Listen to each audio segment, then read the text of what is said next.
Hey, so we've been through a lot, and we started with coming to Israel, the Aliyah story, and then we went to our deep roots, and then we went to a couple of dreamers and achievers, and we saw a lot about the partnership in the Ramat Negev.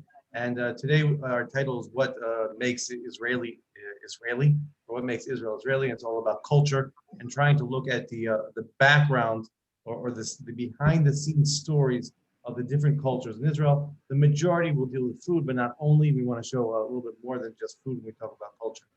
As we've done in many of our sessions, we've done some kind of interactive, a little bit beginning and at the end of the discussion, Mentimeters. So today we're going to do something a little bit different. And we're also going to ask you if you want to open up your mics, it will help. It will be nice.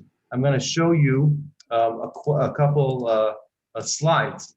And let me just bring you back onto my video panel. And the idea is that after every slide with some pictures, there's going to be some kind of statement.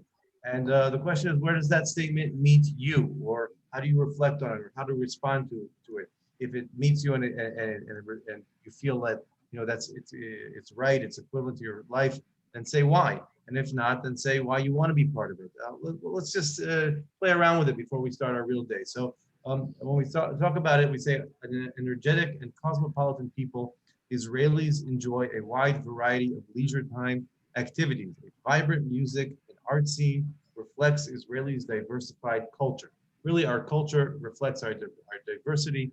And in order to go into that, let's look at a picture of Israeli culture. So what do we have here? We have on our top right, the Israeli Maccabi Tel Aviv basketball. We are not the NBA, even though now Israelis have an NBA player, an Israeli NBA player. We have our Pride Parade, which is famous in Europe and around the world. We have our wine festival, which is a festival of wine.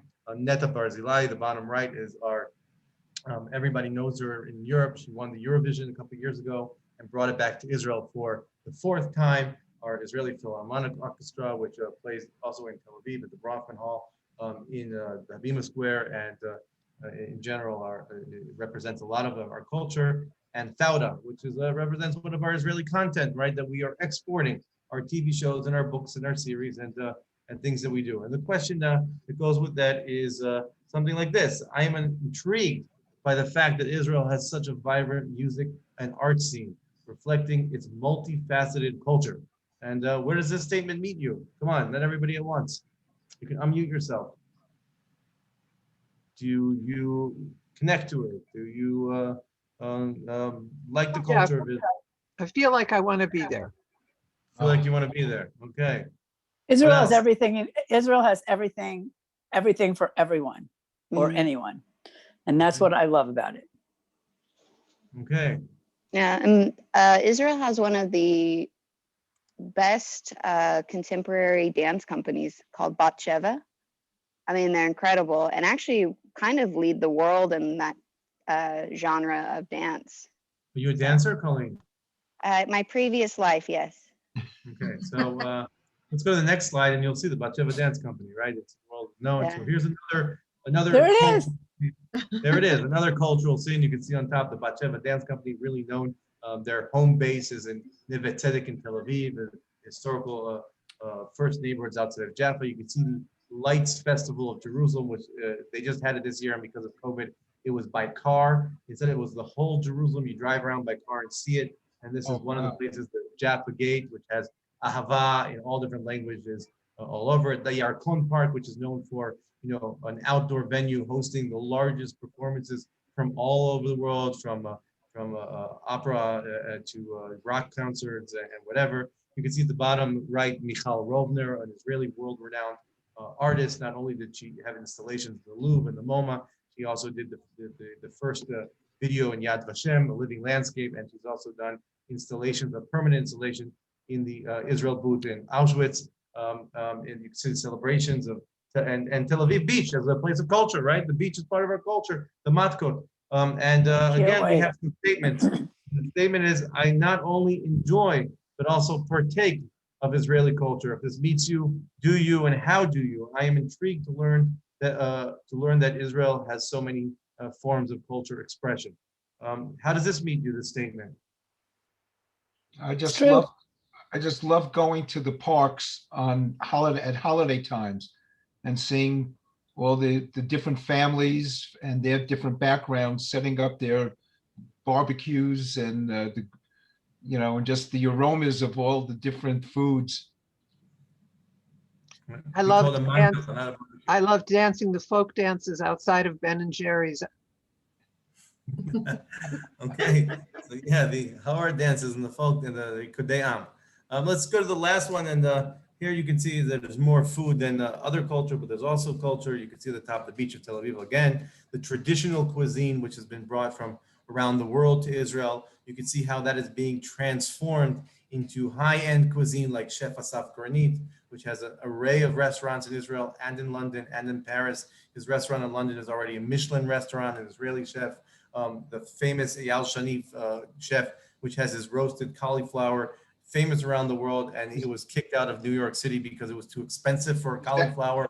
I'm sorry, is that Abraxas in Tel Aviv? Is that the name of the Yes. restaurant? Yes, It's one of yes, them. yes. Abraxas too, yeah. Yes, that's Oh. one of his. It's That's phenomenal. one of it. And the wines, and again, we brought another Israeli artist, Sigalit Landau, also world renowned. This is part of a video installation she had at the MoMA of her floating in the Dead Sea with watermelons. It was a video installation. And once again, Israel, the culture of Israel is diverse. And the question is, I am a foodie, and Israeli cuisine is my entree into the culture of Israel. How does that meet with you? Or I never imagined there would be so many wineries in Israel growing grapes and under such diverse topographical and climate conditions. Anything? Yep. I- Here's a l'chaim from Asaf Winery in the Western Galilee. Okay. Many years ago when we were there with one of my sons, he is a foodie, and we went to a restaurant whose name, I can't remember, in Jerusalem. We were the only ones there. The bottom line is, by the end of the evening, the owner of the restaurant gave Johnny her favorite tagine. Tajin. Okay. So, Perfect. so again, food is a way into culture. We don't only eat because we need 3 meals a day. In Israel, we eat usually 10 meals a day when we're visiting here because it's part of getting, deep and steeped into the culture of Israel. So with that, we are going to go and look behind the scenes of Israeli culture. In order to do that, I got to find my panel where I can stop share and Liana can start sharing. There we go. And Liana is going to share. So doing that, what we really want to do is we want to look into the different stories behind. We're mostly going to look at stories in the market of Machane Yehuda, not only, and we'll look at projects in the south, but we really wanted to start a little bit with Tel Aviv and some stories in Tel Aviv before we bring you down to Jerusalem. So let's go and let's start. Yeah, it's stuck by me or by you? Okay, so here we go. What makes Israel uniquely Israeli? The story behind our culture. Here you can see your map. We always start with a map. We have Jerusalem on the mountain, Tel Aviv on the coast, and we're going to go down to Tel Aviv. As we go down to Tel Aviv, we are going to once again bring you to that same boulevard we were before. You can see the green patch in Tel Aviv, which is Rothschild Boulevard today. This white square in the middle is the Bima Square. This is the map of where we were in previous sessions, the Rothschild Boulevard, the corner of Rothschild Herzl, that over 100 years ago in 1906 was the sand dunes where 66 families went out and they had a seashell lottery dividing up the lots in order to build a new city, the 66 families that draw a name to the lot where they went to build. That's the story of Tel Aviv. Now in Tel Aviv, they decided, the Homeowners Association, that there will be no businesses in Tel Aviv.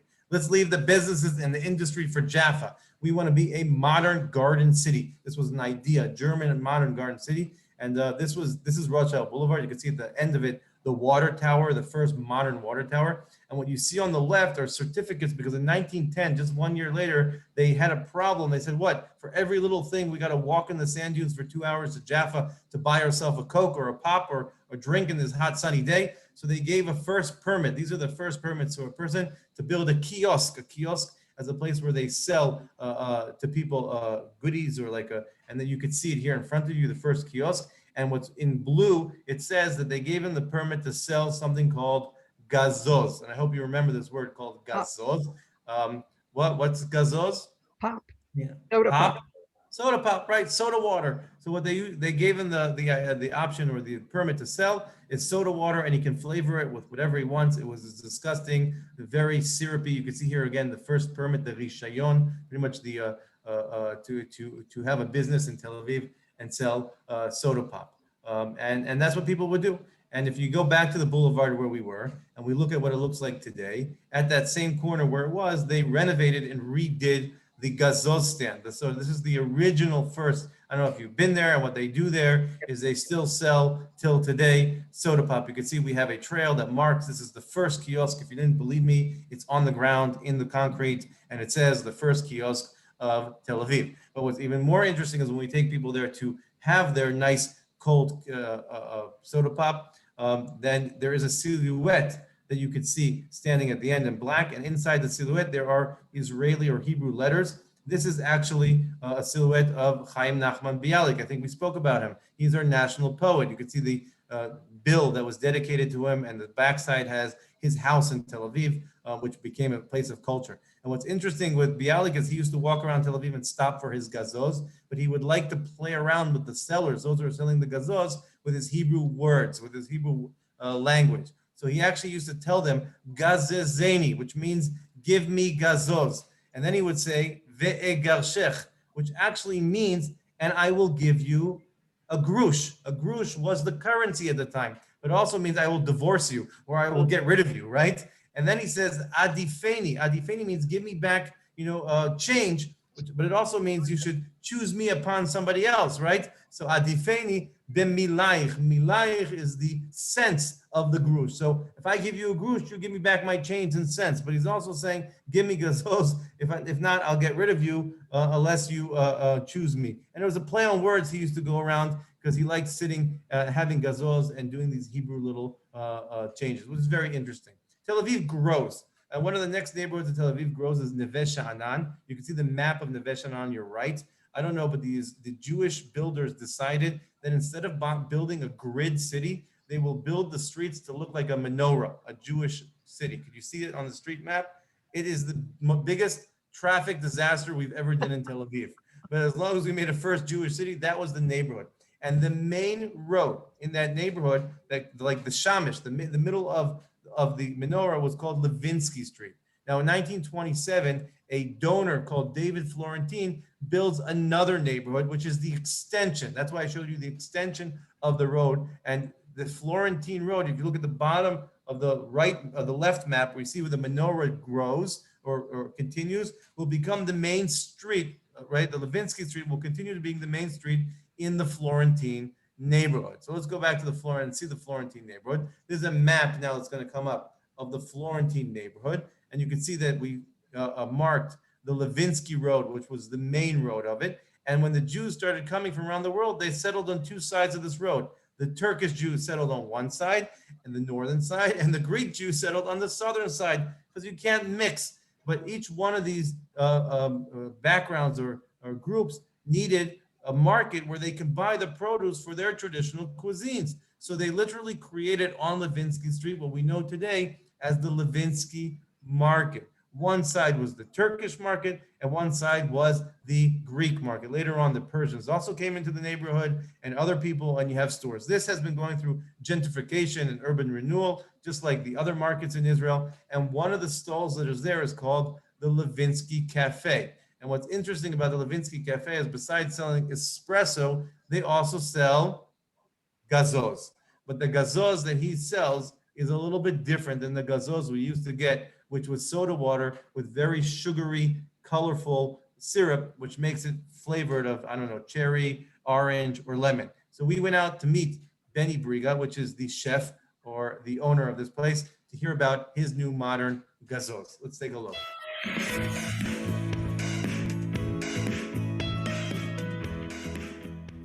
I used to have a restaurant, I used to cook, I used to have a liquor shop, I used to have a business of jam. I had my kombucha when I was 27, a lot of years ago. And I don't know, by the way and by the universe itself, it's like all connected for this beautiful shop. And at the beginning, which was just a coffee shop. Coffee with a little bit of soda for the coffee. But during the days, Tel Aviv became like a tourist city, like a big one, and a lot of tourist guides start to tell the story about the gazoz, that was the drink of Tel Aviv in last century. It was like a soda water with a kind of a syrup. Color with a lot of sugar, that's it. It was green, yellow, I don't know, blue. You can ask for apricot syrup or cherry syrup, and that's it. But this is a different kind of way because it's healthier, it's probiotic, it's unique. We're about fermentation. I'm doing a lot of process of fermentation. 99% of them is sugary fermentation, and it's aerobic and anaerobic.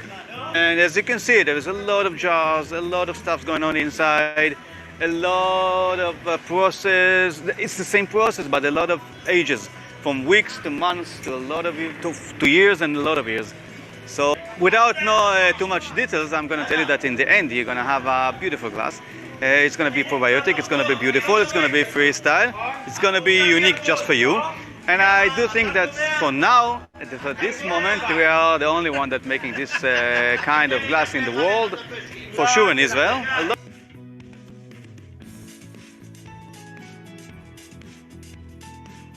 And in the end, you're getting like this beautiful glass of drink. So this It's unique, and it's a Fresh. one of a kind because it's freestyle. Each glasses look different. L'chaim. L'chaim.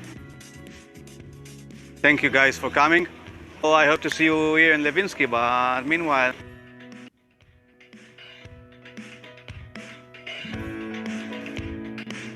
So what he does, just give me a thumbs up that you're seeing okay. Oh.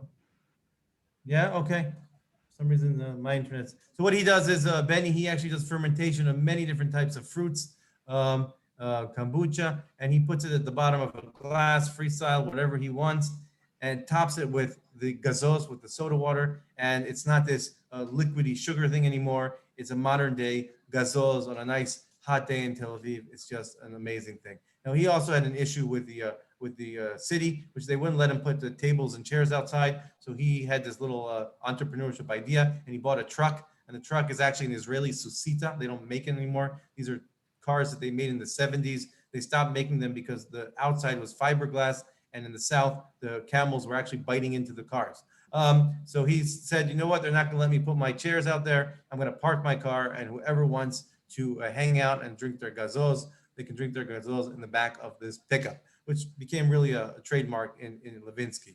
And you can see continue how we take people to drink it. And then the next level is the SodaStream, right? SodaStream later on was bought by Pepsi, but really Israel took this idea of bringing seltzer water to every single person's home. We have one of them at home. You push your bottle and you get your seltzer water made, and then you mix it with whatever you want. And if you don't know how to mix it, leave it up to SodaStream, that they will sell you the different syrups to put inside, the classical sugar syrups or the more modern day, natural, less sugary syrups, and you have it at home. SodaStream during COVID realized that the mechanism that carbonates the water that they have can be used to create respirators to help out COVID. And you can see how the story of gazoz moves and helps us and continues to follow the history of the state of Israel. Really interesting. One last quick shot we'll do at Levinsky, because we just wanted to show you a couple things, and hopefully next time you'll come. It's not a market that most people go to, is the Yom Tov Deli. And the Yom Tov Deli is on the Turkish side, and it actually was founded by the grandparents of those who run it, the grandfather of those who run it today in Istanbul. And when he made Aliyah, he looked for a place to reintroduce his deli, and there was no better place to do it than on the Turkish side of the Levinsky market. So we went there to meet with Eitan, one of the two grandchildren that are running the business today, and to see a little bit of what they offer. Shalom, I'm Eitan, and this is my deli, Yom Tov Deli. And everything started in 1947. Our grandpa opened a store in Turkey in a neighborhood that called Kuledibi in Istanbul. And after 22 years, he decided to make Aliyah to Israel and to copy the store from Turkey to here. And he asked all the Turkish people that came before him to where can I copy the store and still be respectful. So this is the Levinsky market. This is the best place in Israel. So he came here, he buy this store, and he copied the store. And here, some of our specialities. Hibiscus flower filled with cream cheese, picked with white wine vinegar and olive oil, Pepadio pepper filled with cream cheese also. Kalamata olives that we are importing from Greece. Grape leaves that our grandpa still rolling, filled with rice. Syrian type olive from our land in the north. And roasted garlic, artichoke grilled, sliced, Israel. And that's it. Thank you.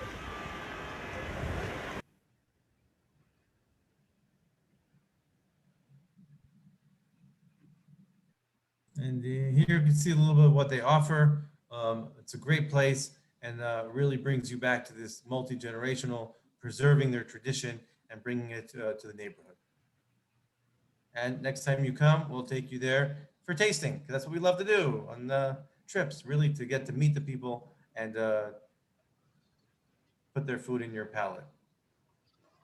Okay, so from Tel Aviv, we're going to head to Jerusalem. So here's our map again. We're going to head to Jerusalem. And in Jerusalem, we're going to go to the Machane Yehuda market. On this map, you can see where it is relative to the Old City.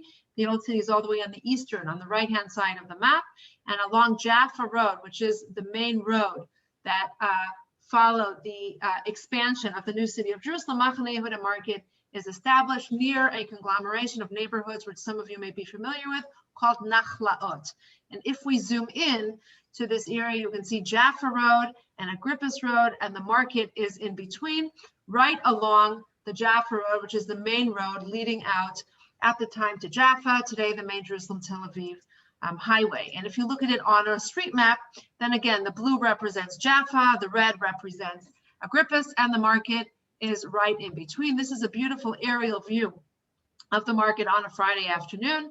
You can see all the people milling around the open street of the market, and all of the corrugated roofs are the covered part of the market. And when we bring you down, this is what the market looks like on a Friday afternoon when it's filled with people as they are shopping and getting ready for Shabbat. But the market didn't actually always look like this. And when it was first founded at the end of the 19th century, it was really founded as a result of the beginning of the expansion of the city outside the walls. And people were settling along Jaffa Road, along that main road that was connecting them to the city of Jaffa. And as people were coming into the city or leaving the city and they wanted to stock up on produce, the villagers would come and they set up a haphazard market in this mud dump open field. And slowly, it became known as the market. Machane Yehuda is the name of the neighborhood that was right next to this big open muddy field. And it was also right next to the, at first, horse and carriage stop, and later on the bus stop, which was the first port of call as people came in from Jaffa to Jerusalem. And if you look at the pictures, you can see that in the early days, there was a combination of both Jews and Arabs who actually came to the market, not only shopped in the market, but also sold their produce in the market. And it wasn't until after World War I, when the British come, that they begin to actually lay down the infrastructure and demand that the market can no longer be this muddy, disgusting open field, but has to actually be constructed and turned into slowly the market that we know today. And when we go into the market, what we want to do with you guys is not only take you to some of the stalls, some of them you may know, some of them you may not know, but also tell you the stories behind the stalls and to give you a little bit of an insight into the personalities, the stories, the culture that come with the market. And the first place that we're going to visit is a hummus stand. And if you notice, the name of the hummus stand is Ha'agas number 1. Okay, and Ha'agas number 1 was the name of the street in the market, not today. Today has a different name, but the original name of the street. And when you look close, you can see that above the storefront, there is actually a Magen David, you can see here, with Hebrew writing inside and a date. And the name that's written here is Meir Eliyahu Bana, okay? And the name of the street today is called Eliyahu Yaakov Banai, okay? Who was actually his father. And what's the story? The story is that the Bana family actually made Aliyah to Israel from Shiraz, from Iran, from Persia, in the second half of the 19th century, and their name was Bana. And in order to make a living, the father, Eliyahu, had to actually work as a builder. And Bana was the Persian pronunciation, and he changed it to Banai, which actually means builder in Hebrew. Okay, and then as they slowly were able to make ends meet, his son, Meir Eliyahu, decides that he wants to buy a stall in the up and coming Machane Yehuda market, which he foresaw as a good investment. So he buys the shop, as you can see, and he buys the apartment upstairs. And here are pictures of the family, 6 children leaning over a tiny balcony from their house above that storefront. In the top left, you can see Meir Eliyahu with his wife and the oldest of the children. His wife was actually a real sort of, strong woman. Many people came to her for advice. She knew everybody and everything that was going on in the market. One of these major balabustas, okay? And they were really part of the, I would say, the culture of the market. They grew up in the market. And this family is really very special because they are the icons of Israeli culture. There are many names that some of you may know. You may know Meir Banai, Yossi Banai, Ehud Banai, Orna Banai, and I can go on with Banai and Banai and Banai because every generation has at least 3 performers, some of them musicians, some of them actors, some of them comedians, some of them more than one, but they are your iconic performing family. And many of the songs and pieces that were written in the earlier days of Jerusalem were written by the Banai family, talking about their experiences in and around the market and in and around the neighborhoods surrounding the market. It was very much a part of their frame of reference. So one of the grandchildren, his name is Ehud Banai, again, another, one of the performers, and he actually wrote a song reminiscing coming and visiting the grandfather in their house above the stall in the market. And what they say is that every day when Meir would come home from work, he would sit down and have a meal, and then he would sing beautiful songs and tell amazing stories. The kids would sit riveted, listening to him, like hanging on to every word. Sometimes he would pull out a musical instrument and play. And it was this sort of culture that they all grew up on that ultimately followed through to the various generations. There's such an iconic family that there's actually an exhibit in Jerusalem, the Tower of David Museum, tracing the different generations of this family. So we wanted to bring just a little snippet of this song that describes when he remembers coming to his grandfather's house, talking about number 1 Ha'agas Street above the fruit store. The house is now empty and the walls are bare, but they are steeped with memories of holiday, aromas of jasmine, and an old melody that invites you to come and join the meal. So we'll play a little bit of it for you so that you can actually hear just some of the music and the singing.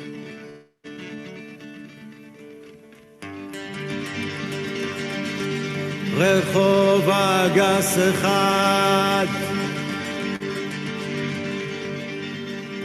מעל חנות הירקות הבית ריק עכשיו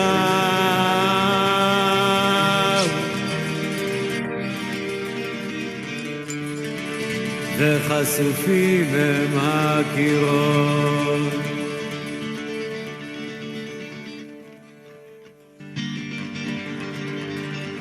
אבל ספוגים הם זיכרונות שלך ריחות של יסמין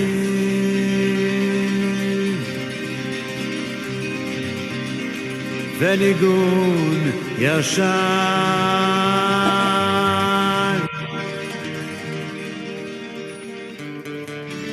של הסעוד המזמין. We'll share the rest in our recap letter so that you can hear the whole melody if you want, but you can feel that sort of Persian Middle Eastern melody that comes through in the song.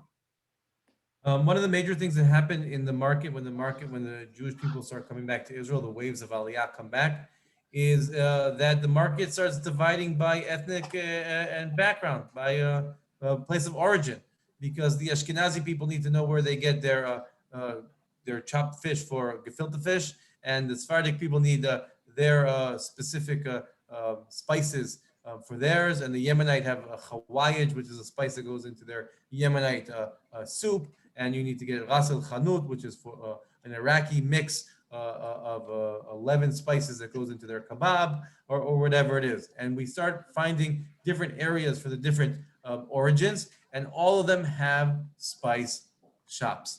Spice shops is one of the most characteristic things that you'll find in the market. Everybody comes there to get their spices and their mixes, whatever they need, whether it's their fish dish or their meat dish or their vegetarian dish or their rice or their teas. We know zatar as the Israeli spice, which is hazel, and we eat it on everything, and we mix it with olive oil and dip our pita into it. But you can see that there's an array of spices from all over. We went into one of these Persian shops, actually, because we wanted to keep it on the Persians right now, and to speak to one of the grandchildren, one of the founders of the Rosemarine spice shop. So here we go.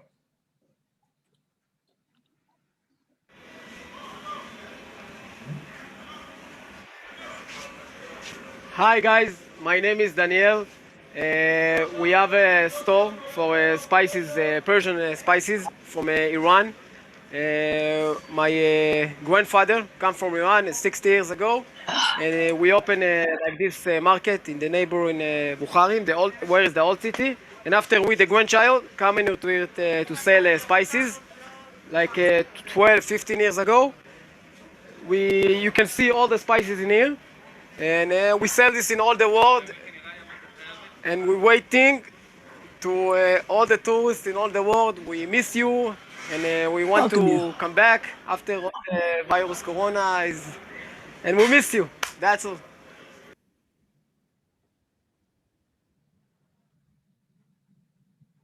Okay, so one of the next things we want to show, which is very popular in Israel, is what you guys all call tahini. And I hope you won't call it tahini anymore, because we call it tahina with a chet, tahina. And the reason we call it tahina, because tahina is sesame that is grinded. And the action of grinding in Hebrew is litchon, means to grind. And tahina comes from the word to grind. And this specific family, which have a store now in the Machane Yehuda market, started off actually in the old city of Jerusalem. And when 1948, after the War of Independence, the old city was left behind for the Jordanians. They had to relocate their business to the main center of Jerusalem. And when they reopened it later on and modified it in the Machane Yehuda market, they show everybody how they do the grinding. They took traditional grinding stones and they put them onto a machine. They mechanicalized it and it moves on its own, but it grinds the sesame on the spot and you get raw tahina. And in order to bring it up to date in the 21st century and the whole cuisine change,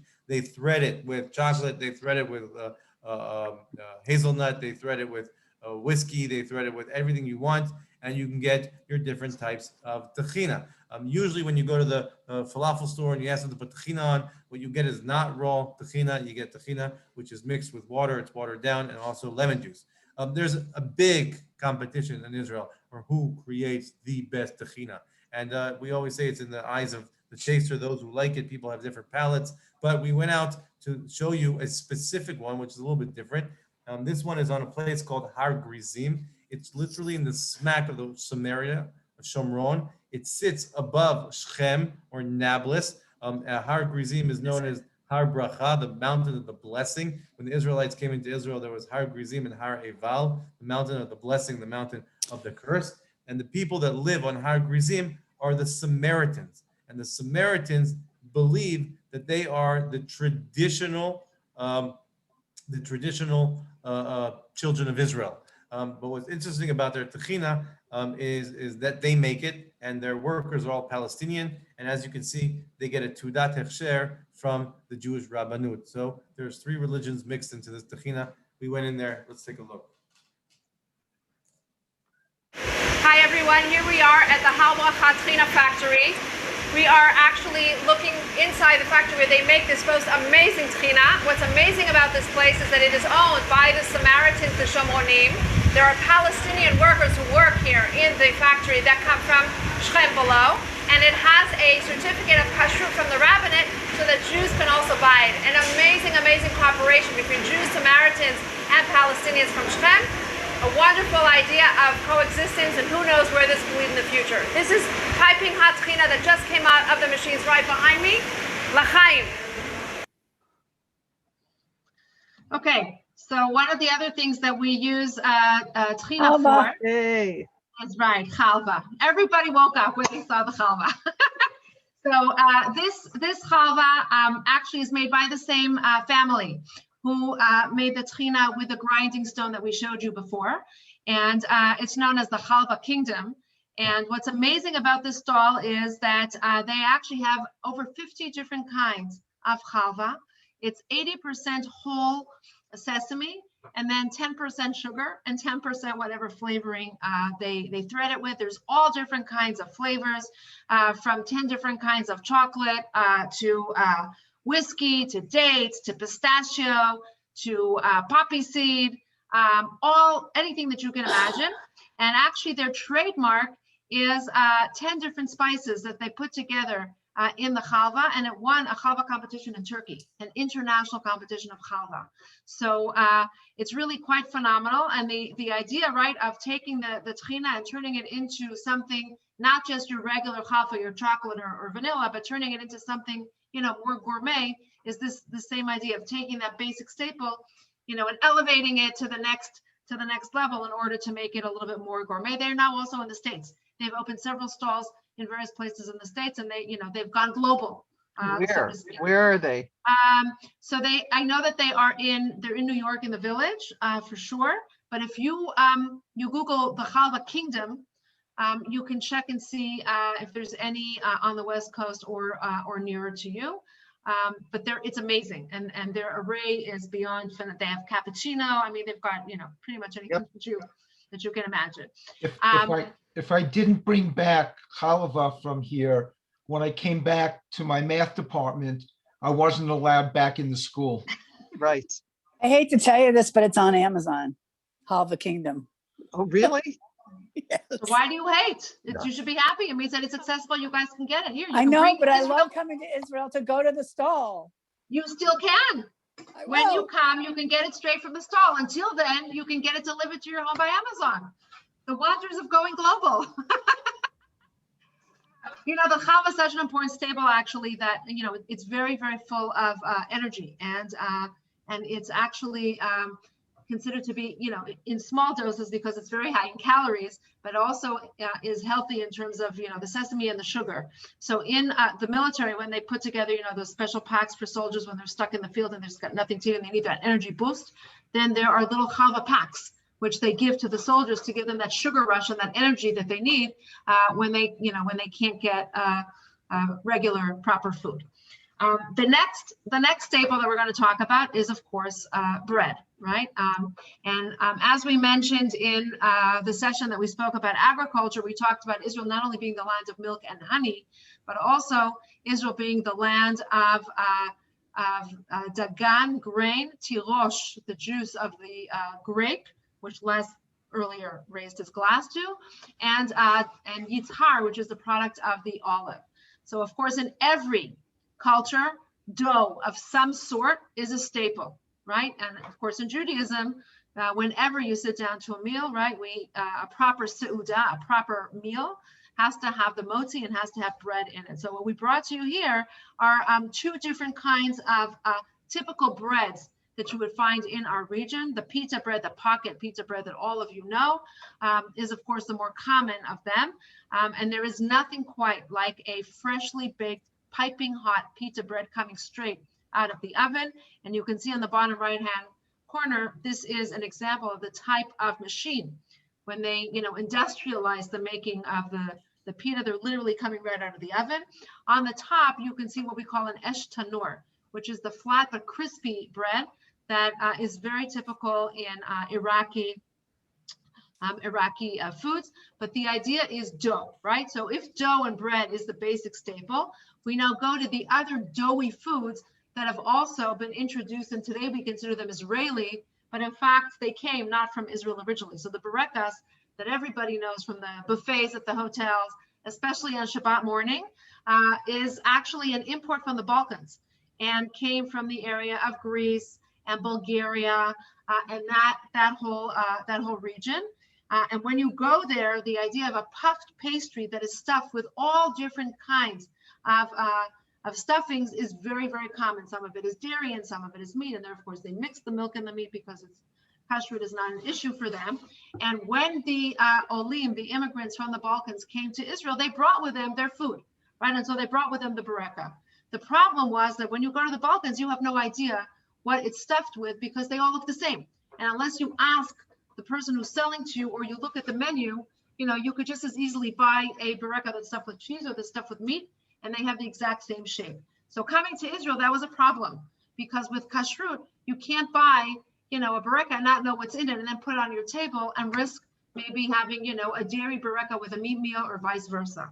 And so in order to adapt to the new country that they came to, it wasn't only for the people, but also the food. So they have been standardized, okay? And all over Israel, wherever you go, right, the burekas have the same shape.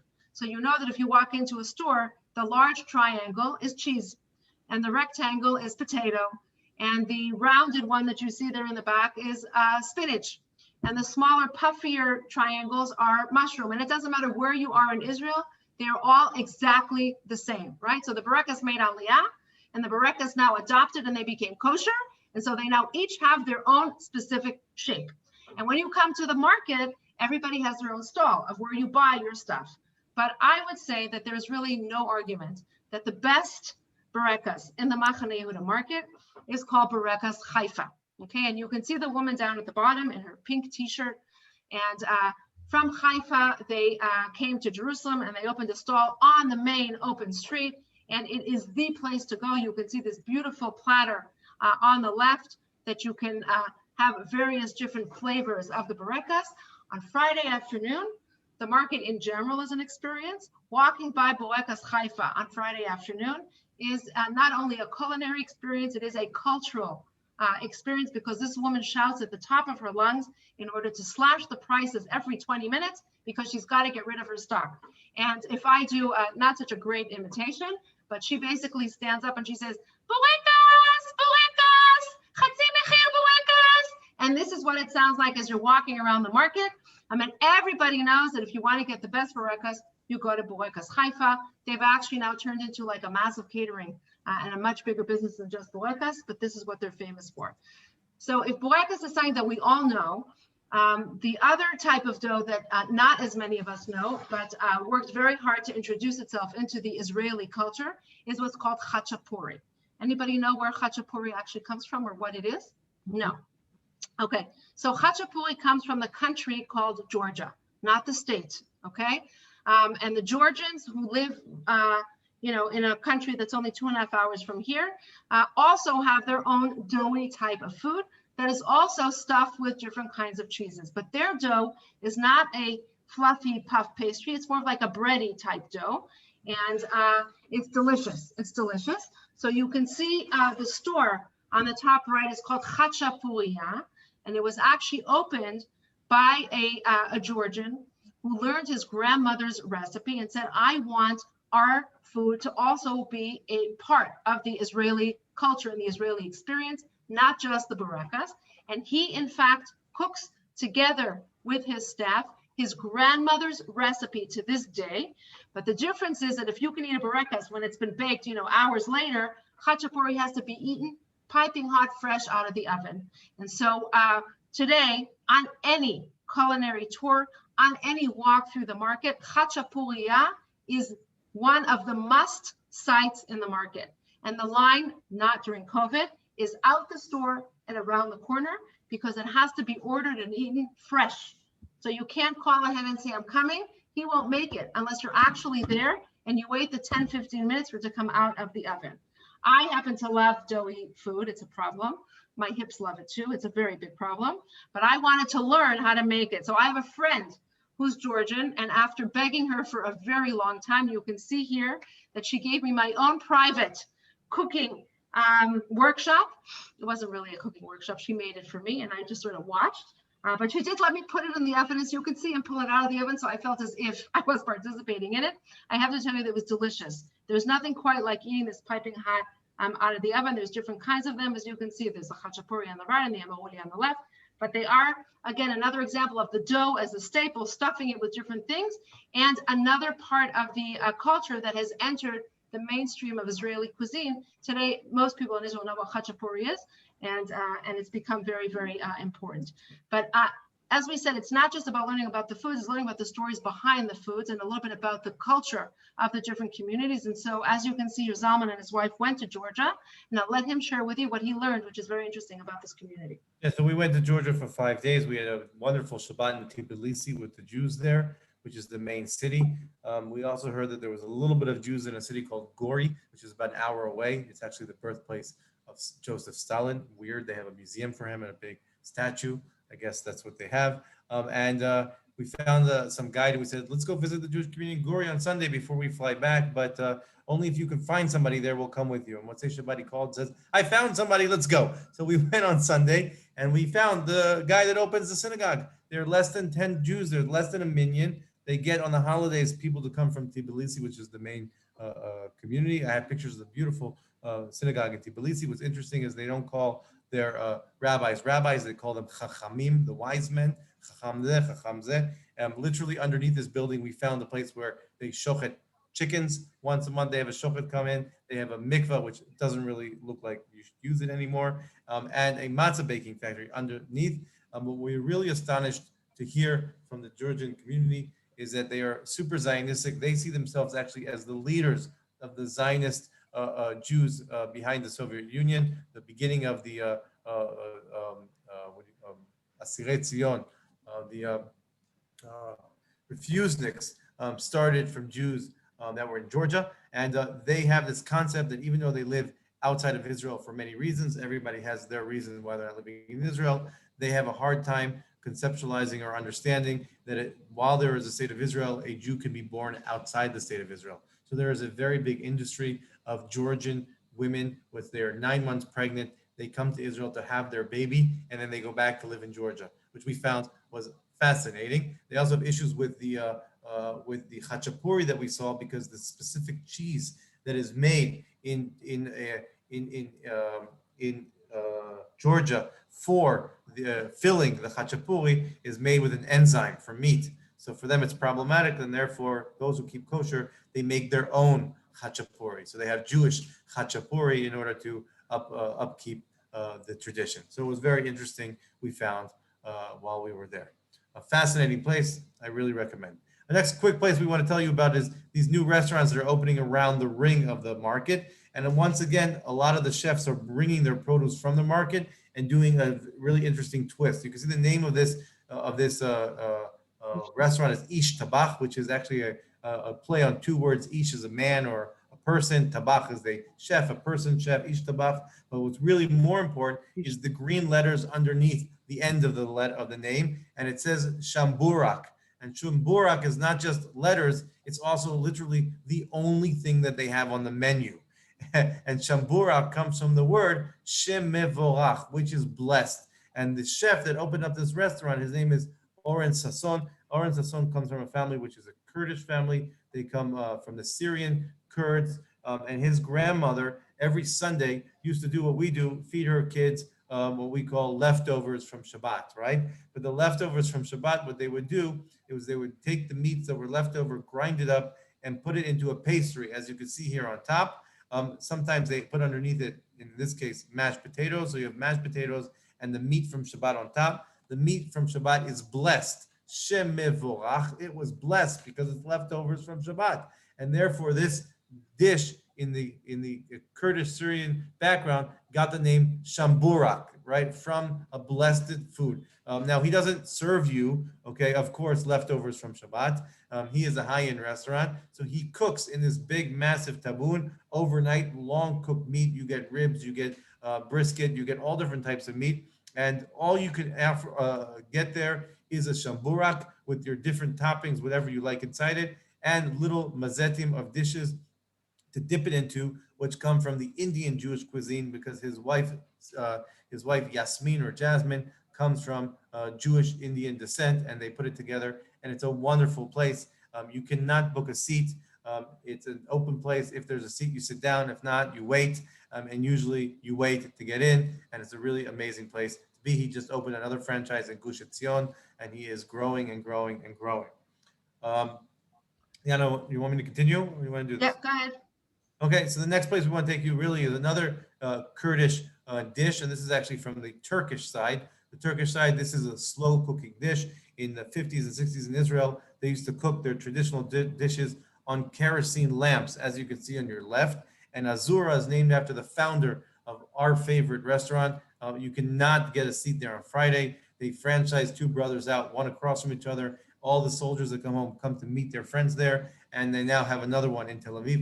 Ezra was the founding father of it with 7 kids, which are continuing. And what he did is he took their traditional and he makes these massive pots. It's literally a worker's food, right? And there's many tables, and they'll sit you at any table with whoever is at the table as long as there's a seat. And when a dish is done, it's done.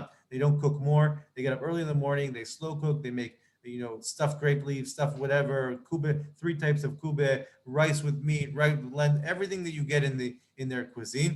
And we actually went in there to hear a little bit from Shabi, one of the sons that runs one of the stores. This is one of our favorite places to do what we call in Hebrew, liftoach shulchan, to open a table. We are Azura restaurant. My father, as Ezra, come from Turkish, east of Turkish in 52. It's opened this restaurant. It's cooking this machine. It's called pilia. It's with kerosene. And we cook every morning in 3:30 in the morning. We came. It's a very slow cook. And we miss you. We want to come to Jerusalem, to the market Machne Yehuda, and we hope to see you again, all the tourists, all the people. Thank you. בסדר? Okay, and again, we're back to the Banai family. Yossi Banai, one of the Banai brothers. There were 2 Azura stores in the market, both named after Ezra. One was the restaurant we spoke about, and one was a coffee shop. And he wrote about both of them songs. Okay, this is one. He says, at the restaurant with Azura in the small market behind the large market, I saw in the kitchen within pots atop kerosene lamps, deep yearnings that longed for a little warmth on a low flame, and all the aromas of potatoes, rich and spinach. It all comes back to my mother, from whom I come. It reminds him of his background. And another song, famous song that he wrote also about Azura, about the coffee shop. He writes the next one as it's supposed to come up: if spring shows signs of beautiful day, and if my heart feels perched from a great thirst, I sit and have a coffee with Azura in the midst of the Machne Yehuda open air market. I have a very sweet Turkish coffee with him and a glass of lemonade, tasting of flowers. To me, Azura is a faraway dream, a never ending. This is the connection to those yearnings, those smells of home. Let's listen to a little bit of the way he portrays Azura music.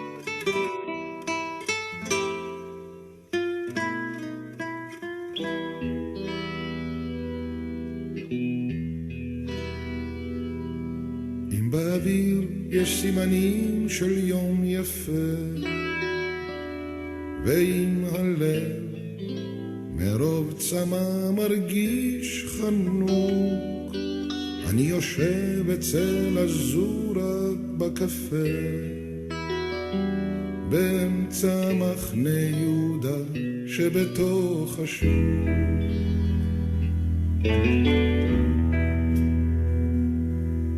שותה אצלו קפה טורקי מתוק מתוק, או כוס של לימונד בטעם פרחים.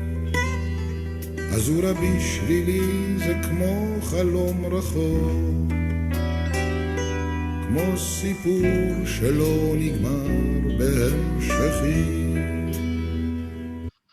Okay, so that gives you just a little bit of the feeling. Again, you could, all those melodies, they're very slow, yearning. You can almost feel, right, as if he's reminiscing, going back to the days when he was a kid, walking through the market. It also gives us a sense that the childhood growing up in the market was one, with its challenges, was also one that was full of happy memories, and that food was a very basic part of what connected them to their memories, to their culture, and to the experience. And the fact that we can go to the market and through the songs and through the, through the words and through the smells, try to, go back to those days is very, very, very cool. But when we take it one step further, it's not just going back to the past, but it's also looking forward to some of the cool things that are happening in the market today. And one of them is the Beer Bazaar. And the Beer Bazaar is a cool My favorite place in the shuk. Oh, excellent. Okay, good. You see, without knowing, I brought it to you. But what's cool about the beer bazaar, or in general, I would say about the beer scene, is that for a very long time, beer was not really part of the scene in Israel. You came, you could buy Gold Star, you could buy Maccabi, bottles or whatever, and that was it. And the idea of craft beers and beers on tap and all of that was not really part of the scene, just like wine, was really not at all part of the scene. But in the last probably about 10 years, really intense in the last 5 years, there's been a major transformation in the beer scene in Israel. All sorts of microbreweries have popped up all over the place. People are making beers, in their backyards, and it's really mushroomed into an amazing experience.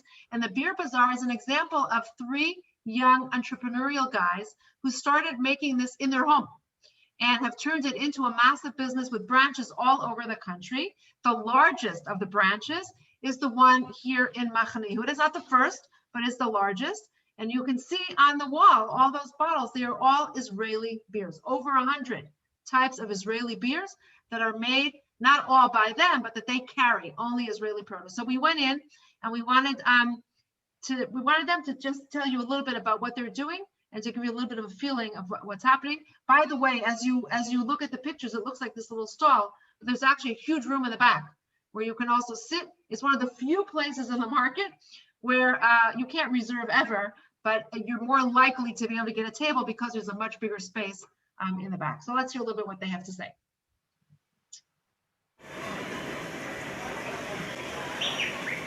Hey guys, welcome. I'm Lior. I'm here from Jerusalem, and you are in the Beer Bazaar now in Jerusalem. It's like the first, not the first one, but the biggest branch we have. We have over than 100 kinds of Israeli craft beers, the best ones, for my opinion. And this one, it's the Bindi. It's the most fruity but not bitter IPA that I know, and it's the best one. Cheers, guys. L'chaim, l'chaim. I can tell you I don't love beer. I'm not a beer drinker, but it's certainly, that Bindi was actually very nice and very fruity, even to my palate. You cannot come to the market without getting dessert. And of course, the best dessert in the market is marzipan. This too, today, you can get in the States. They definitely have, I know for sure that they have in New York, and you can order. But Marzipan Bakery, the best renowned bakery in the market, also began with an immigrant from Turkey who started as an apprentice in somebody else's bakery and learned the art literally through his hands. And after a while said, why am I working for somebody else if I can maybe do it on my own? And started to actually experiment first in his house and then opened up the bakery in the market, and very, very quickly grew into a well-known household name in Jerusalem, and then ultimately, as you all know, internationally, because everybody that comes really from North America that comes to Israel has to go to Marzipan, has to taste Marzipan, and if possible, has to order and bring home, right? So they become seasoned packers at Marzipan to pack them well so that they can fly home and that they can freeze well as well, so that you can actually extend their shelf life in your own freezer. What's amazing about the Marzipan Ragalach is that they are just slightly underbaked, which makes them, mushier, but full of chocolate. And then when you add that syrup on top, it's really, irresistible. And as I'm sure you all know, on a Friday, you can't actually get, unless you're waiting in line a long time or you get there very early, the likelihood that you're going to get your Marzipan Ragalach is not very big. And we'll end this part of the market tour with the story of the shutters, because it's not just about the food.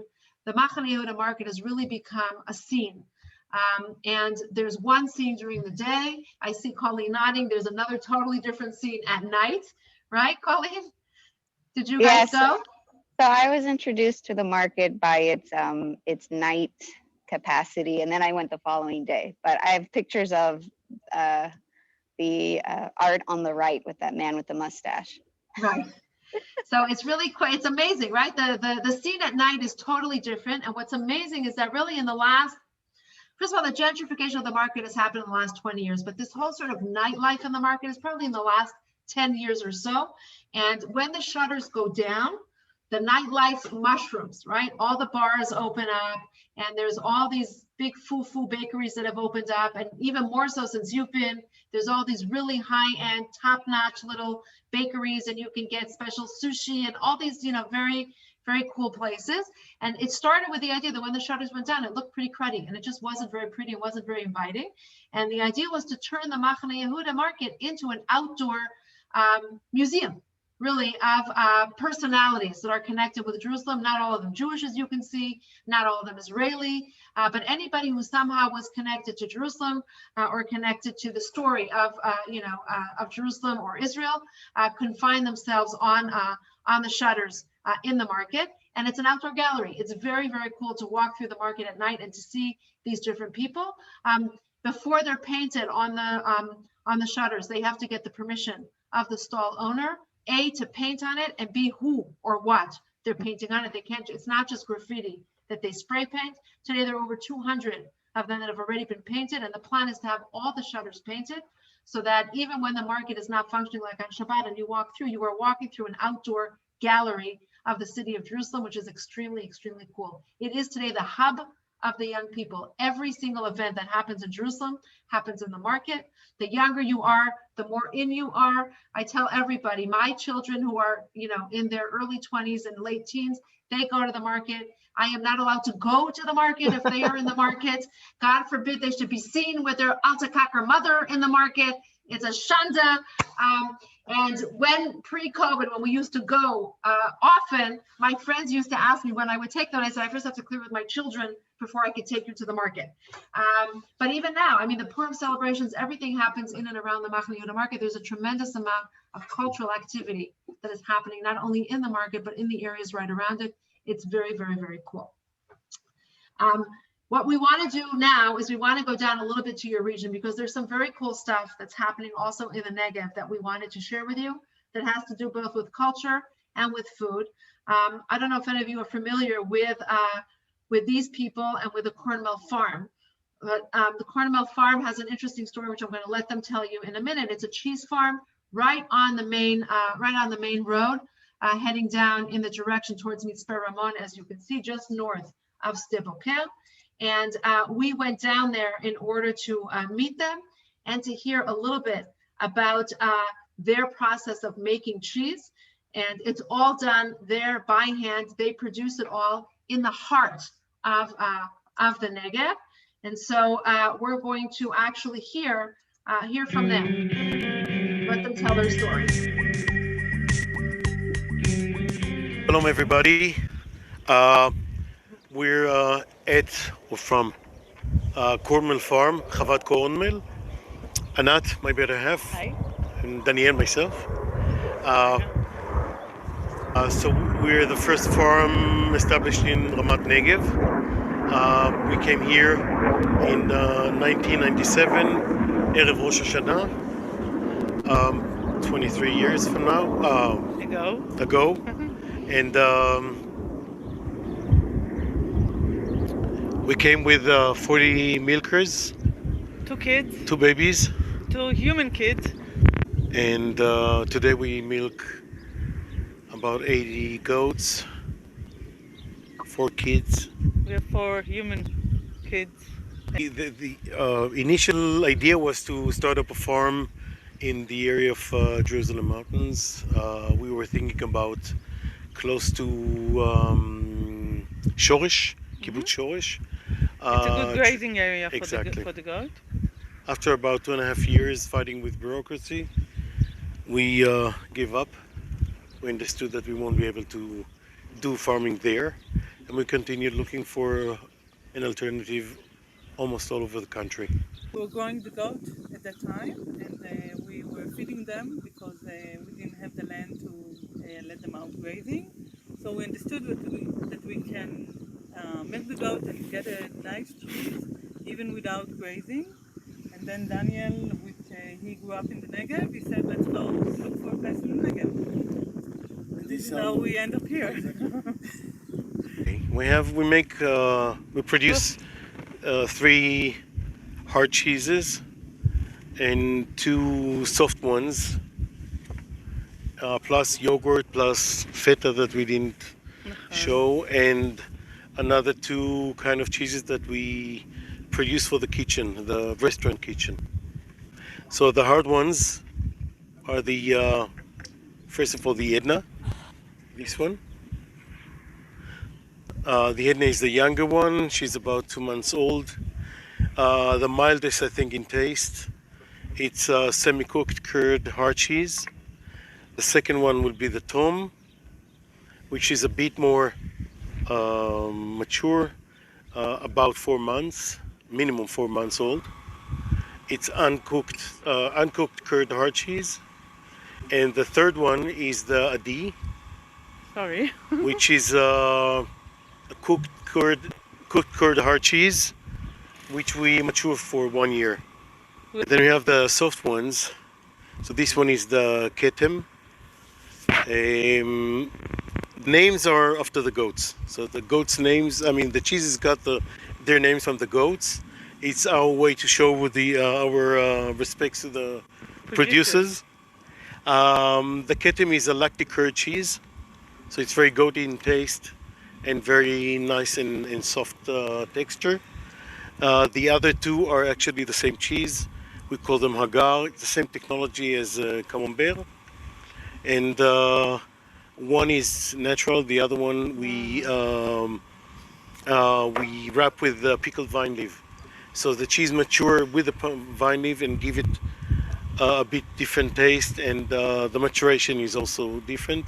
It keeps more moisture in the cheese, so usually it will mature faster and will have a softer texture.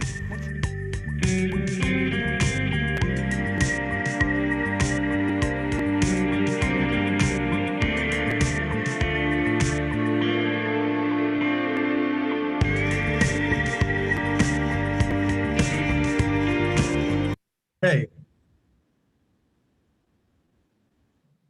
So we were there, literally, they haven't been open for a long time, and they met with us, and it was pretty amazing to have our own opportunity. They're struggling, and they turned their business into a COVID business where they actually go around Israel and they deliver, which is amazing to see entrepreneurship out of the Negev. We wanted to finish with a little bit of other aspects of culture, not only food. So one of our major mentors for me and for Liana, we're very close to Rachel Korazim, Dr. Rachel Korazim, which teaches not only Holocaust studies, but she's a doctor also in Israeli literature, and she has her own groupies. She teaches 3 times a week online with over about close to 1,000 people of Israeli literature and windows into culture through Israeli literatures. Look her up if you're interested on Facebook. She sends source sheets and everything. But we really went to her and said, can you give us a taste of what it is to use literature as a window into culture? And she gave it to us with a Yehuda Amichai prayer, a poem, a great poem of Yehuda Amichai. Literally, she did amazing work with the first 2 sentences. And we want to share this with you so you can see that there's other ways into the Israeli culture, not only through the palette. We love the poems. So here we go.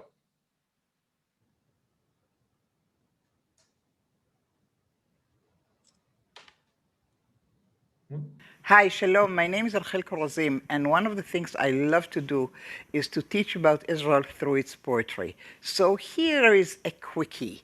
There is a poem by Yehuda Amichai, who is a very well-known and beloved Israeli poet, but I do not have the time to tell you about him. You'll have to Google him.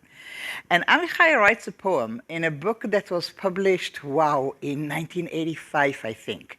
It's called Poems of Jerusalem. And let us just listen to the first 2 lines, which I obviously can recite by heart. He says, Jerusalem is a place where everyone remembers he has forgotten something, but doesn't remember what it is. Just that, just these 2 lines.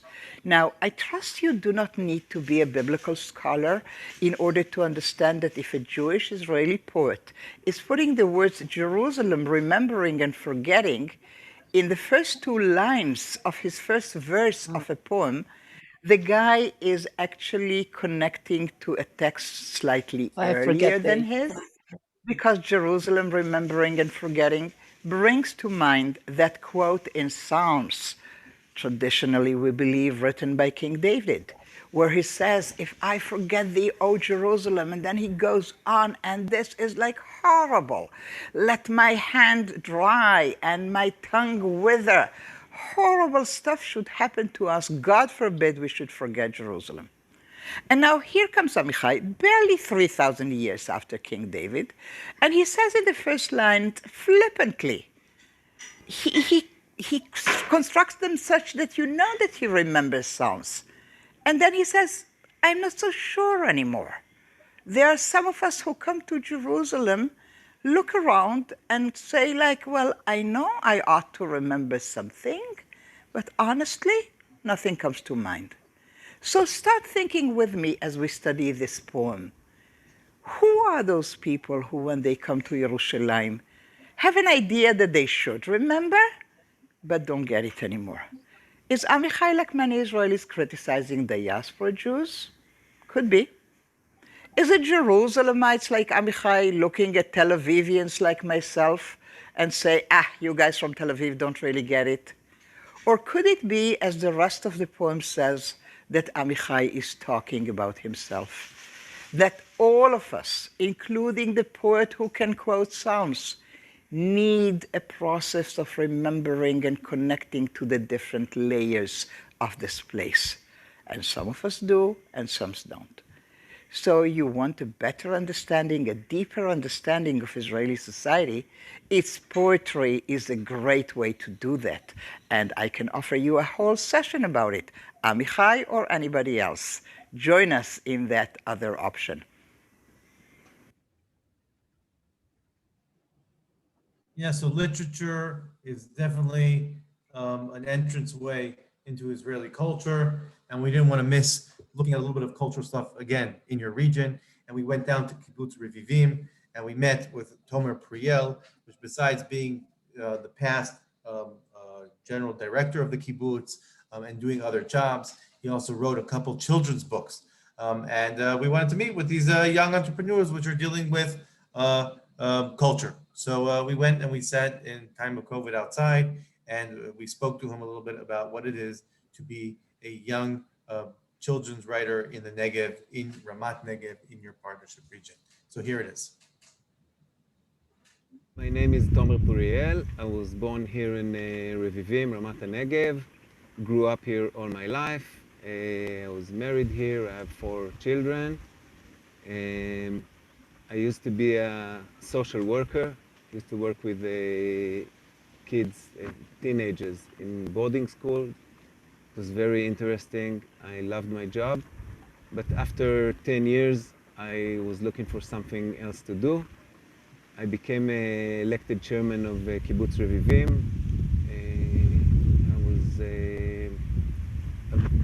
I worked here for 6 years, and then in another moshav in the Negev. It was very interesting. Now I'm on my way to become a teacher. I see myself working in the Negev with the teenagers. That's what I want to do. When I was in between jobs, I was sitting one day in front of my computer and I'm just writing stuff for myself. And my little kid was about 4 years old. And the night before, he had a dream about monsters, and he came to our bed. And that's what made me write this book, Ido's Monsters. My son's name is Ido. And this book is about a little kid who dreams about monsters. And every night, he just gets out of his bed and runs to his parents' bed. And they help him how to overcome the monsters in his dreams. And it's a beautiful book. And I have two more books that I wrote, still at the publisher's office. Okay. From early childhood, I loved books. I used to read a lot.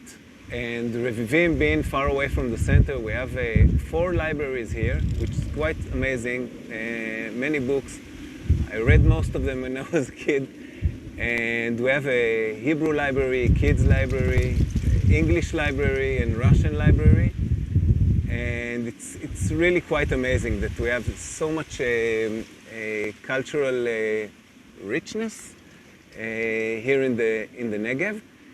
And my book, and I see other people that we have photographers and we have and musicians, and it's nice to see it. It's something like a desert vibe or Negev vibe that's going on here culturally.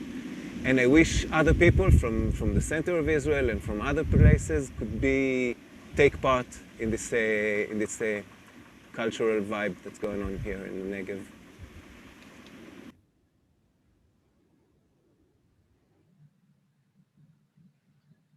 Okay, so one other interesting person who lives in your region who really is doing amazing cultural stuff is Ezra Tzachor. He also lives in Kibbutz Levivim. He's a photographer, but he only photographs in the Negev. He's not interested in photographing anything else. He lives in the Negev and he breathes the Negev, and he spends his entire life I don't want to say documenting, but certainly catching different scenes and people and personalities in the Negev at different times of the day and different times of the year. He's published several books, teaches photography. He's quite an amazing guy.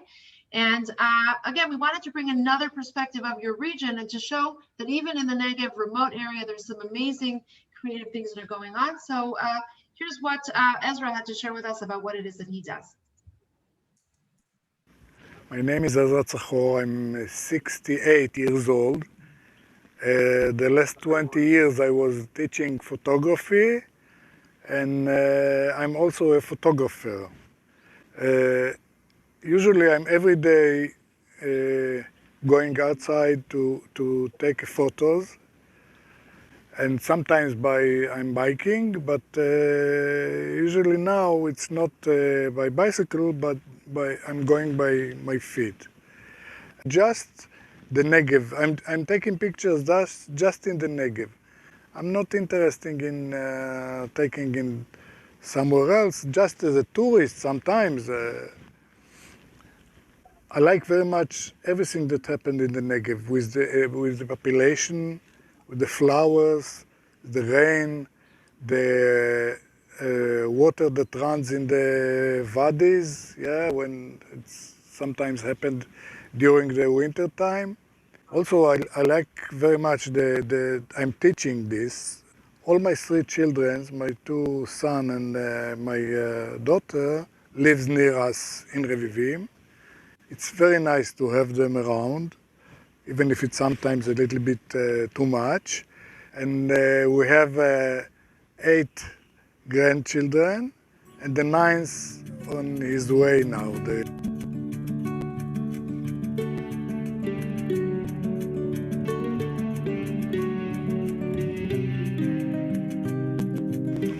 Yes, there's a lot of things to tell about, but the Bedouin, to take a pictures in the Bedouin area, it's not so easy, because they say that I can't take a picture of grown girls. Just till 14 or 12, it's okay. But then, after this, it's very difficult to do. So sometimes I meet this girl I meet in the field when she's going behind the sheep. And she's so nice. She made me a lot of, like she's a model. She's every day, she's going far away in the lands, and she's doing and when I take a picture, she looks like a model sometimes. And she was very, very nice. Also, this one was her father let me do it. After years I came, so she was a little bit grown up, so he said, no, not anymore. But you can see the very nice people in they lives in the, not tent, it's not tent now, but it is בתים זמניים, temporary houses.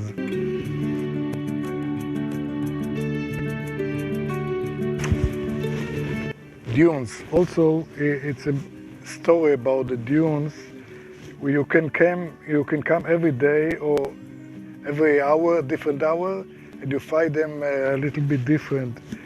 The wind make the dunes, so they change them every day and every hour. It's very nice to see the dunes and to take pictures. I'm doing it for years. I come every 2 weeks, or every 1 or 2 weeks or something like that, to take pictures in the dunes. You can see the wind is blowing, and you can see people that do it like a ski on the dunes.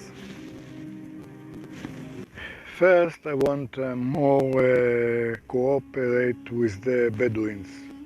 All the population in the area, I hope they share more things like arts and things like that. The second thing, the main things for me, is to keep the land free from what you call to build and everything, to stay, to live a lot of the lands like them. Thank you very much. I hope you come to visit in the beautiful Negev. It's really a beautiful place, and you're welcome.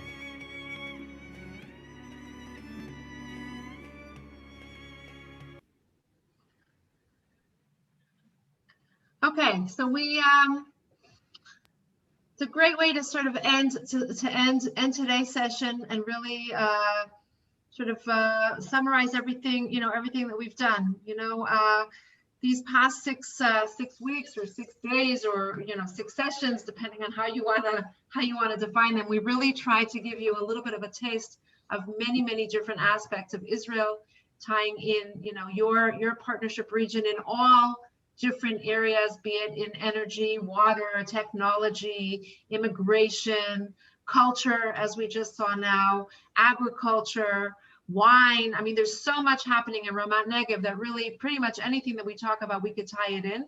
But we wanted also, as we say, zoom out and really give you sort of a broader perspective on what's happening in Israel, past, present, with a view towards the future in so many of the different areas that we discussed. I don't know if you can remember all the way back to the first session, we talked about coming to Israel and what it means to come to Israel, both as Olim in the past, as well as people who make Aliyah today, and how we can all be involved in helping, shape Israel. We talked about our deep roots in Israel, historically, traditionally, spiritually. We spoke about the many dreamers and achievers, be it, self-defense. We spoke about high tech, we spoke about farming, we spoke about water, we spoke about energy, we spoke about, about the culture. And really, we tried to give you a little bit of the multifaceted perspective of what Israel is all about, as best we can, obviously virtually, because we can't be here. I would say that probably the advantage of what we did is that we could really, travel around the country, literally zooming up and down and all around, and take you to places and experiencing things that if we were on a bus, we could probably only do a fraction of what we were able to see. So at this point, I would love to open it up to hear, any comments, anything that you guys would want to share, either about this particular session, about anything that we did over the last 6 weeks. Actually, the very first introductory session, if you can remember all the way back then, we spoke about Tu B'Shvat, right? And we spoke about the connection to the land and the connection to nature. We spoke about redemption, coming through nature. We really did quite a bit in the 7 weeks that we've been traveling together. And we'd love to hear from you a little bit in terms of, what you think, what you feel, what you experience, what you take away with you, what you might share with others. And, maybe as we mentioned, I remember who mentioned it came up in one of the sessions about, doing it with others, be it, you guys putting together groups, of friends that we could do it, or other agencies, together like we did with Jewish Nevada, to try to bring this to people because, unfortunately, COVID's still here. People aren't going anywhere, but Israel is yearning to be connected with you, just as you guys are yearning to be connected with Israel. So the floor is now yours. Don't all talk at once. All right. Anybody? Well, I could say, I think that Liana and Zalman should be really proud of the fact that you were able to pivot what you guys normally do and put together what from what I can tell from everybody in this program, from their emails and from listening to them and talking, an absolutely spectacular program. Like today, to me, was my favorite. You're making me hungry.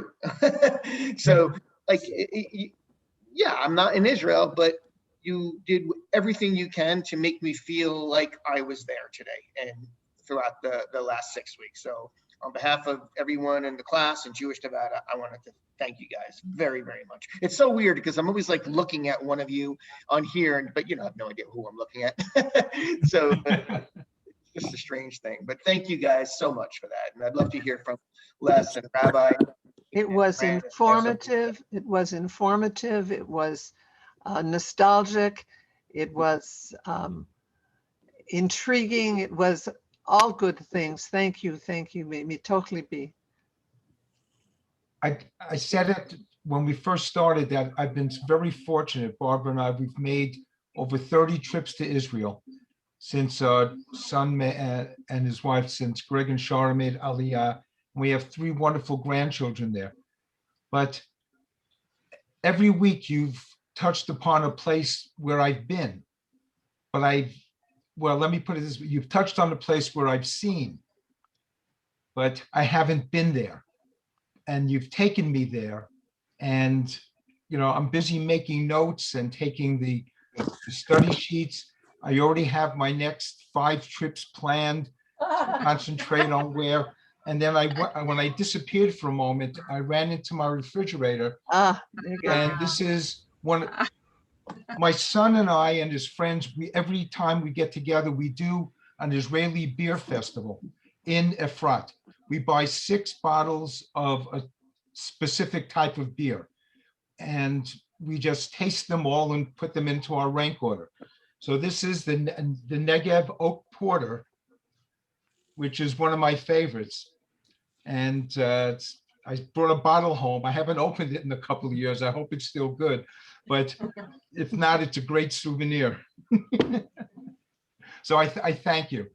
I thank you for just keeping that spark alive for until I can get my tuchus back where it belongs. Yeah, I really enjoyed the series. I thought both of you did such a great job of going through the layers of something that some things that I would just kind of graze over the top of, and certainly for being stuck at home, I felt like I was there. And some great interviews, great content, and thank you.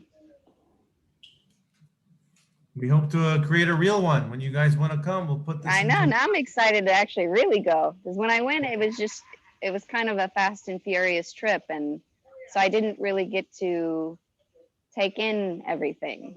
So this was a really nice way to kind of take things in. So then when I go next time, I can be a little bit more centered when I go. I don't know if anyone's looked at the study sheet that Neil sent out, but the last piece there by Yair Lapid is just great. It's just great, especially about the apartment cost, Right, right. We're not getting into politics yet, but no, but I'm just he wrote that before he was in politics. Right, but just the idea that you could live in a country that's been subjected to rockets from all directions, and an apartment costs more than it does in Paris is just great.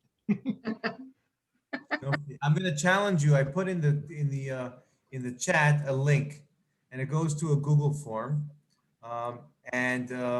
it's a Google form that has letters A to Z, and take your time and fill out a letter that has to do with Israel. At the end, when you submit it, it emails back to you all your answers, and it's not really easy to come up with a letter, a word that connects you to Israel with every letter. So it gives you like a homework, and it's a nice exercise to do later on. I like to look at it in an analysis later to see that we were able to give more than just food. That we gave culture and literature and sites and an array of topics and not just one, not just a name. Sometimes I get a list of names of places that people have been on their trip. Eilat, Tiberias, but they had nothing about the people they met or the food. So you do it and you get multi-layered and multicultural, you know that you really, we were able to get through on different levels of Israel. So I challenge, if you want to do it, it's fun. If you want to do it with your grandchildren, it's fun. You want to do it in Hebrew, it's a great little exercise to do. May I ask a question about the Bedouins? So when I was in Israel, nothing about it made sense to me. It seems like you've got such a division with the Orthodox and then the secular, and then you have the Bedouins, but then yet this place is just booming and happening, yet there's dirt everywhere and it's like nothing. But what is the deal with the Bedouins with the mix of all of this? May I ask? I'll just say that in LA, even in Las Vegas, it's not going to make sense, not only when you're here. But in Delane, when the call's over, let's talk about it, because I'm familiar with it and I can explain it, and it's pretty fast. Yes, I mean, it's just I'll give you two quick brief sentences into it. Okay, so there's Bedouins that are in the West Bank. I'm not going to discuss that. That's a whole different story. But the Bedouins that are in the Negev are citizens of the state of Israel from the minute they became the state of Israel, 1948. They are a minority. They are Muslims, and they have a traditional way of living. There is a dispute between them and the state of Israel, and the most basic sense is that the state of Israel wants them off regular lands and into suitable cities. And the way the state of Israel did it, they said that we will create Bedouin cities, and those who don't move into those authorial or recognized Bedouin cities will not get their civil help, not education, not anything that's not recognized. So if they move into the recognized cities, that's where they'll get their health care and their education. If not, not. And I won't say that even when they moved in, did we administrate it the right way? No. So there's a lot of issues between Israel and this minority.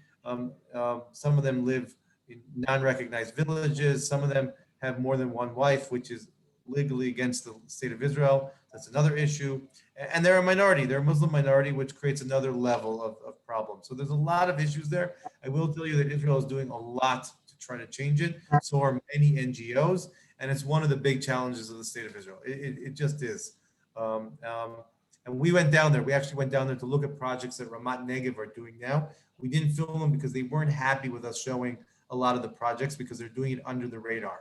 Ramat Negev has decided that if the state of Israel does not recognize the Bedouins that are living within their territory, they as a regional council have a problem.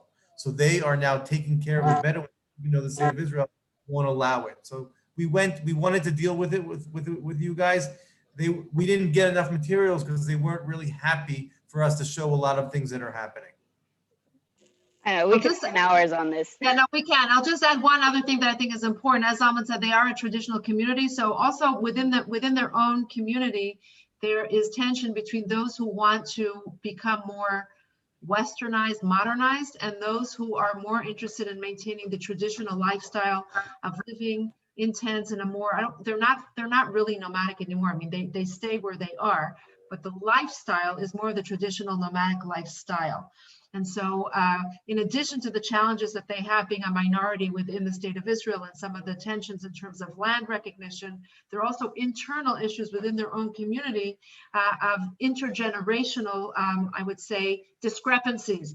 And it's not always intergenerational. There are those who are more for the traditional lifestyle, and there are those who say, no, it's time to now change and to adapt to the more Western lifestyle that Israel and opportunities that Israel presents. And so within all of that, you add also the challenges, with the authorities and with Israel, there's a tremendous amount of, it's not conflict, but there's a lot of challenges in terms of how to bridge that. It's important to say that many of them volunteer and serve in the Israeli army and reach very high ranks in the Israeli army. So they are not a population that is not partaking in civil responsibility. And for many of them, career either in the army or in the, some of them even in the police, but mostly in the army, is also an opportunity, to be able to better integrate within Israeli society, to be able to also make a very nice living, and to be able to be that bridge, between the traditional lifestyle and the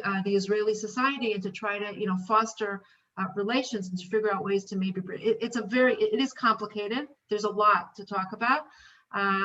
And as Zalman said, because there's a lot that's happening, sometimes what happens under the radar, grassroots up, is much more long lasting than when you try to, bring something from above and you don't have the proper cooperation with the leadership of the different communities. So, you gotta be mindful of that also. I need to leave, so thank you again. Thank you. Toda rabba. Thank you for joining. I as well, so I have to go. Thank you so much. Toda, toda. Thank you. Toda rabba. Thank you to all of you. And we're glad that you enjoyed it. All right. Thank you. Thank you. Be well. Okay. You too.